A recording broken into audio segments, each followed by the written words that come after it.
Is there Elvish on this, Chris? Yes. I haven't. Question mark? Okay, so the image that we're looking at, there are a couple of design things that scream elven.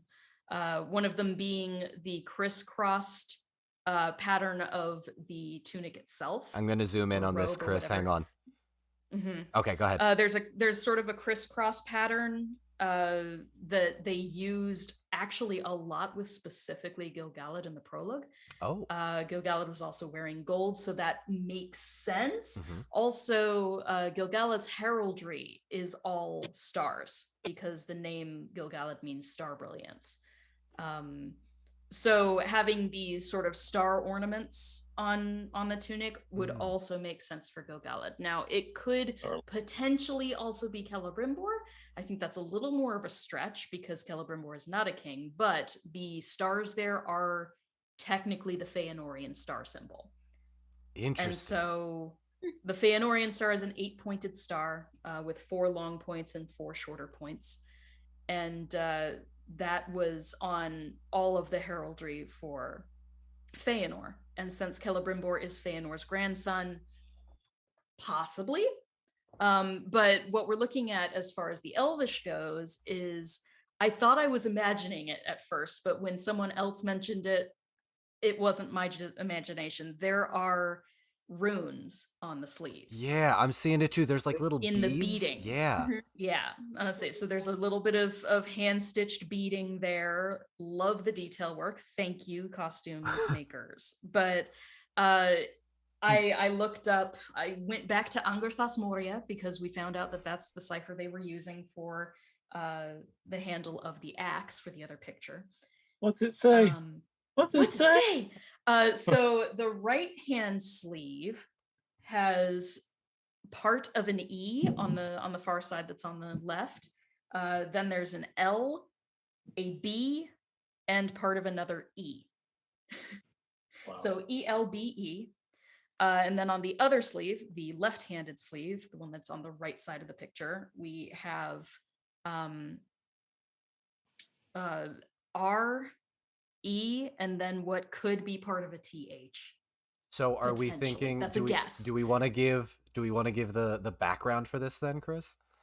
Yes. So the only thing that instantly springs to mind for me with the Elvish background is Elbereth. And Elbereth is the Queen of the Stars, aka Varda. She is like the goddess of the stars. Which would also make sense with the star motif going on with the outfit. But it's interesting, of all things to put on the sleeves of something, Elbereth seems an odd choice in runes instead of in Tengwar. Yeah, right. Jamie, go ahead. No, that's why I was just saying the same thing. That doesn't really make sense. Question mark? What? Yeah. Is it Jeff Goldblum? I was trying to look into some of the history of the... Wait, what is Jeff Goldblum in Thor Ragnarok? Yeah. Oh my God, are you... You know what? Technically, there is a multiverse, so there is a universe where Tolkien and Jeff Goldblum's... What is he, the task?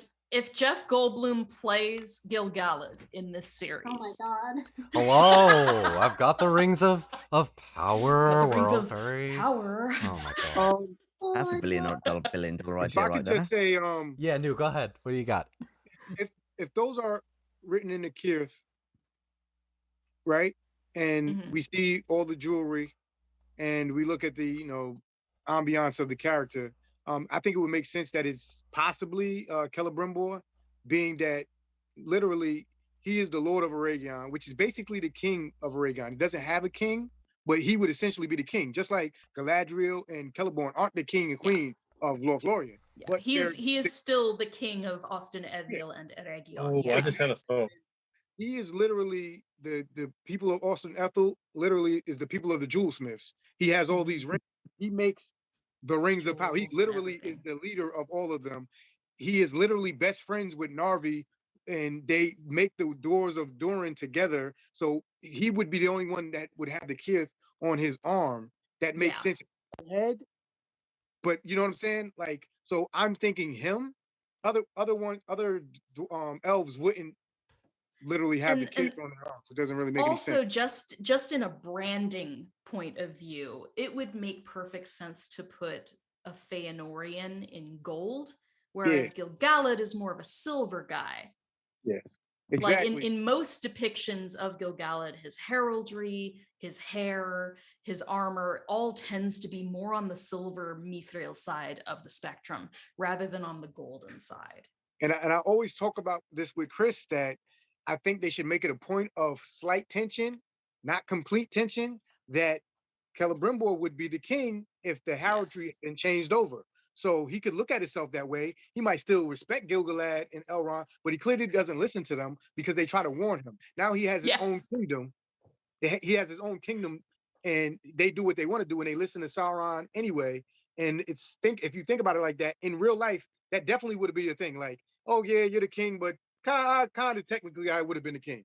Yeah, Gil-galad, Elrond, and Galadriel all pull Celebrimbor aside, and they're like, "Hey, bro, not thinking this thing with Anatar is good for you.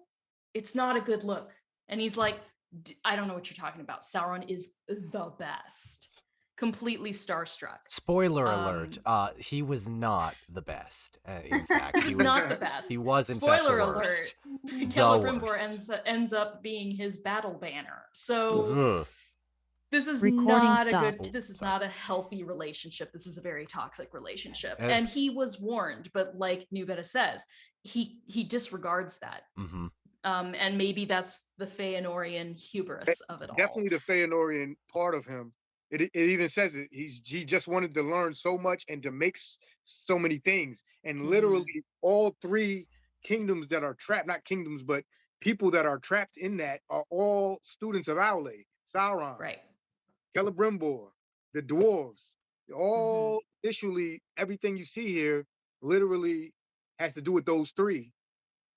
If we're thinking this is Celebrimbor, all of them, he kind of fell into it by accident, but on purpose. So he wanted to get Gil-galad's people. They wouldn't admit him, but the actual numbers and Noldorian numbers are in Aragon. Gil-galad has a mixed group where it's Sindarian elves and Noldorian elves, but the Aragon is mostly just Noldor elves. They're the better. They're the best smiths since Feanor. The only people that pass them, the only person is Feanor. That's why he's the second best smith, and they did works only second to Feanor, and it says that. And Celebrimbor is also the perfect target because this guy has been through a lot of heartbreak. Like his family, not the best, but he's also, tried to distance himself so much from the rest of his family.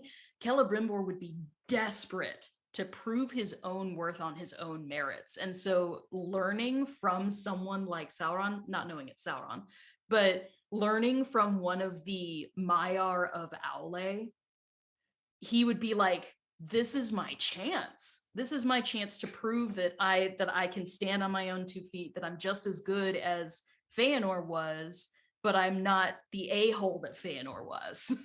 So trying to redeem his family name and falling into the exact same trap. So Celebrimbor in Sindarin means silver grasp or silver hand. Why in the world? I mean, is that like a huge misnomer on their part? Why in the world would they put so much gold into this image if this is Celebrimbor? Very true. His name means silver hand. Does anyone know? Feel free to chime in. I'm seeing 1, 2, 3, 4, 5 different rings on between his. I actually have a thing about the rings. Go ahead. It's just something. It's not like actually about the show. It's just something I noticed when I was reading the comments on the Instagram. The company or people that made the rings commented and said, these are the rings that are on this character. I think it's called. Let me see if I can. Yeah, we're about to rush to our phones right now to see if we can. Okay. It's called Into the Fire Jewelry. And I was looking at these, and we talked about the budget. Each one of those rings is $1,500. So they're not sparing any expense. These are not fake. Hang on, I'm zooming in. hand 50 carved. They're each What the- $1,500. So it's possible that that's Anatar as well. Then That yeah. So this really isn't a joke. We could legitimately be seeing a bunch of different posters, and a few of them are Sauron.